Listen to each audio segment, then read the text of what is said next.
அப்போஸ்தலனாகிய பவுல் எபேசியருக்கு நிருபம் எழுதும் பொழுது 6வது அதிகாரம் அதனுடைய 12வது வசனத்தில் இப்படி சொல்லுகிறார்.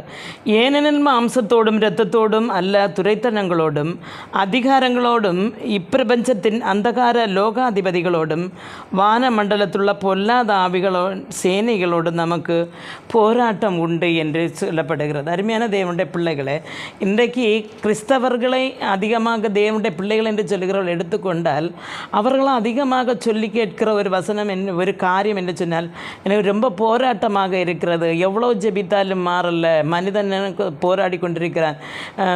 சின்ன வீட்டு குடும்பத்தில் எனக்கு விரோதமாக எல்லாரும் போராடுகிறாருங்க அப்படின்னு சொல்லிக்கிறார். போராட்டம் இருக்குதுன்னு சொல்கிறாங்க. ஆனால் அந்த போராட்டம் எப்படி வருகிறது என்று சொல்லும் பொழுது அது சுயமே ஒரு மனிதன் முகாந்திரமாக நமக்கு வருகிற ஒரு போராட்டம் அல்ல. நமக்கு ஆஃபீஸில் ஆனாலும் வீடுகளில் ஆனாலும் ஸ்கூல் காலேஜ் எங்கே ஆனாலும் நமக்கு விரோதமாக ஒரு கூட்ட மக்கள் எழும்புகிறார்கள் என்று சொன்னால் அவர்களுக்கு பிறகு நின்று நமக்கு எதிராக தூண்டி விடுகிற ஒரு கண்ணுக்கு காணாத ஒரு எதிரி இருக்கிற அருமையான தேவனுடைய பிள்ளைகளை, நமக்கு கண்ணுக்கு காண்கிற ஒரு எதிரியை நமக்கு எதிர்க்கவும் போராடவும் நமக்கு ஈஸியாக இருக்கும். ஏன்னு சொன்னால் அவர்களை மேற்கொள்ளலாம்.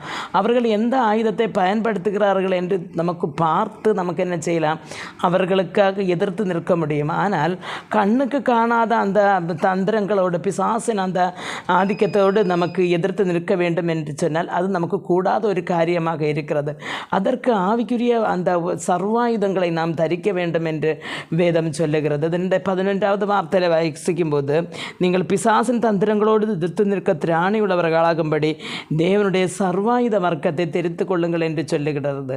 அருமையான தேவனுடைகளை, அதனால் ஆண்டவரோட விசுவாசத்தோடு ஜெபித்து அந்தகார சக்திகளோடு எதிர்த்து போராடி ஜெயம் பெற கர்த்தர் நமக்கு ஒவ்வொருவருக்கும் கிருபை அருள்வாராக.